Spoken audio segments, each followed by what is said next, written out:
Hello and welcome back to my channel. Today let's just talk about how can we deal with the zoom in and zoom out commands.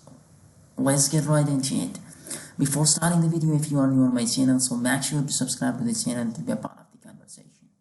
Thank you. Alright, what we can do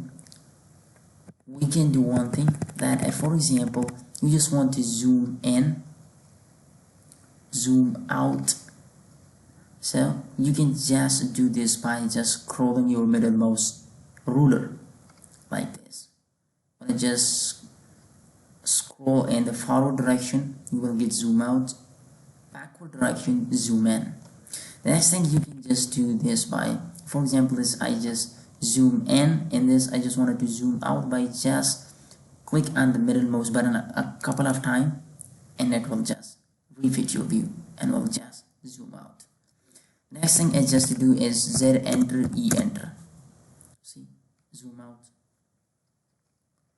The next what you can do is to just do Z enter, W enter, and you can just specify the certain location and just specific area will be zoom out with you. Z enter, E enter.